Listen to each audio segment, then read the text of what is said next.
जी, अभी ये पीएससी को लेकर के एक वीडियो वायरल हो रहा है तेजी से, क्या कहेंगे? आरोप लग रहा है। इस तरह का कोई बात नहीं है। जो हमको पत्रकार साहब फ़ोन किए हुए थे तो उनको हम बताए थे हमारे यहाँ ऐसा नहीं हो सकता है जो गार्ड ड्रेसिंग करता है, आज तक तो नहीं हुआ है। लेकिन आप ऐसा कह रहे हैं तो हमको विश्वास नहीं हो रहा है, क्योंकि मेरे यहाँ डॉक्टर खुद उपस्थित रहते हैं और एएनएम जीएनएम सब उपस्थित रहती है। उस स्थिति में कोई गार्ड जाकर के ड्रेसिंग करे, ऐसा नहीं हो सकता। तो ऐसा हमने उनको बोला था, यदि इस तरह का कोई बात होगा तो फिर उनके खिलाफ हम स्पष्टीकरण देंगे, उनसे जवाब मांगेंगे, और यदि इस तरह का हुआ तो उन पर समुचित कार्रवाई करेंगे। क्या आखिर सही क्या था, क्या हुआ क्या था? ऐसा कुछ नहीं हुआ था। जिस समय में वो मरीज आया था, जैसे डॉक्टर साहब से हम पूछे कि आखिर बात क्या हुआ, मैंने आपने उनको क्यों लगाया था? सर एक डायरिया का केस आ गया, इमरजेंसी केस था और उनको कोई इंजरी नहीं था, कुछ इस तरह का नहीं था। हमको थोड़ा अफरा तफरी हो गया उस समय। तो हम बोले जो गार्ड वहाँ पर है, दवा रखा हुआ था, तब तुम लगा दो, हम डायरिया मैनेज कर लेते हैं और वहाँ पहुँचते हैं। और कोई बात नहीं हुई उसमें, कुछ ऐसा नहीं था जो उसमें डॉक्टर साहब देन एंड देयर काम करते हैं। एएनएम अपना इंजेक्शन दे रही थी, सारा काम कर रही थी, जो ज़रूरी था वो सारा इंजेक्शन पड़ा उनको। अब ड्रेसिंग कुछ ऐसा इंजरी नहीं था जिसके लिए स्टिच किया जाता या बात किया जाता। वो चूँकि डायरिया में फंस गए, इसलिए जो भी डिले हुआ उसके बाद वो आए हैं, खुद अपने काम किए हैं उस मरीज पर, उसका ड्रेसिंग कर दिए, जो भी बोल रहे थे वो सारा काम आने के बाद उन्होंने किया है डॉक्टर साहब ने। तो उनका यही कहना था और यही हम अस्पताल में भी पता किए हैं, हमको यही पता चला है। सारे डॉक्टर साहब बोले हैं जो नहीं, इस तरह का कोई बात नहीं है सर। उस समय में अफरा तफरी का माहौल था, डायरिया आ गया है वो, सो मैंने क्रिटिकल कंडीशन में था।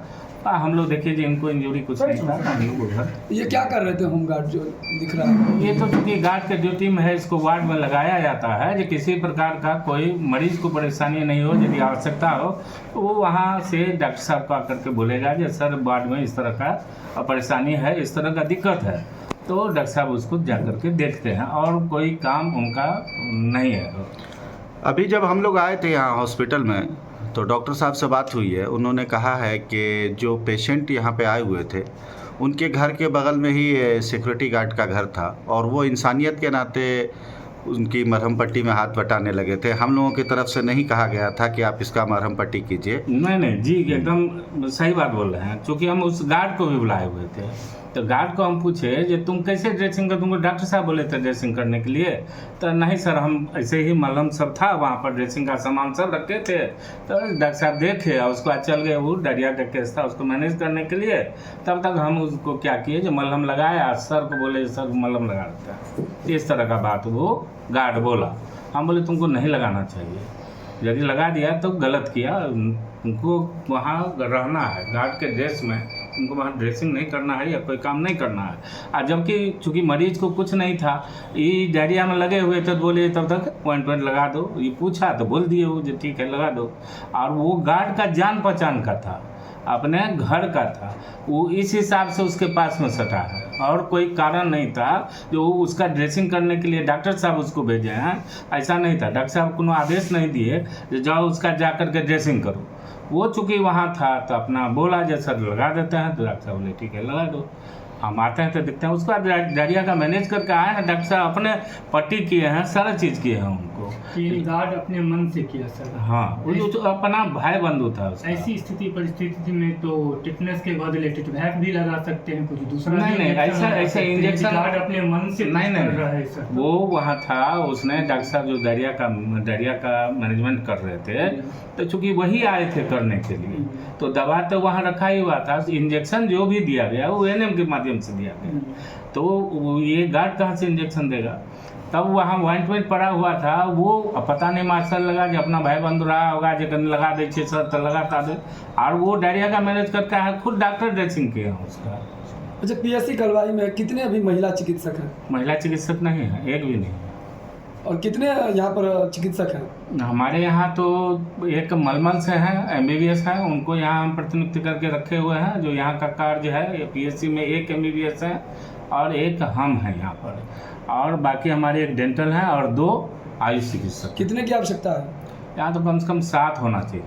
और ड्रेसर कितने हैं? ड्रेसर एक भी नहीं है, ना ड्रेसर है ना फोर्थ रेड है, ये सब नहीं है मेरे पास में। सिर्फ एक झाजी हैं जो शुरू से ड्रेसिंग का काम देखते हैं, और आज से नहीं, जहिया से ये पीएचसी खुला तब से वो यही काम कर रहे हैं। ये और आज तक पेशेंट जो करते आ था रहे हैं। कहाँ का है? ये पेशेंट कहाँ का था? कलवाइये का था। नाम क्या है उस पेशेंट का? और नाम तो देखना पड़ेगा रजिस्टर से। आप जैसे बोल रहे हैं जो गार्ड का रिलेशन का आदमी था, वही गार्ड बताया हमको। गार्ड को हम बुलाए थे तो बोला जी सर हमारा जान पहचान उसका हम वेरिफिकेशन आपने किया? जो गार्ड जो कुछ बताया आपको सही बताया गलत? नहीं, अभी वेरिफिकेशन आपकी जवाबदेही है। नहीं, अभी सुन लीजिए मेरा, अभी वेरिफिकेशन नहीं किए हैं, क्योंकि कल आपको छठ था, ये रविवार का घटना है। अब सारा स्टाफ हमारा छुट्टी में है। अब आज से सारा स्टाफ मेरा आ गया है, अभी सबको जाएगा स्पष्टीकरण यहाँ से, और जो समुचित जानकारी है वो उन लोगों से लिखित में ली जाएगी। मौखिक थोड़े, मौखिक नहीं चलता है, ये जानकारी उनसे लिखित में ली जाएगी। अब तो सब आ गए हैं, अभी हमारे एमएनडी साहब यहाँ पर आ गए हैं, कल छठ था, आज सवेरे वो किए हैं, आ गए हैं, तो अब समुचित जानकारी उनसे लेंगे। स्पष्टीकरण दोनों को जाएगा, ये तो हम पहले ही बता दिए थे कि हम उनको स्पष्टीकरण पूछेंगे। यदि कोई भी गलत बात निकला जाँच में तो फिर उन पर समुचित कार्रवाई करेंगे।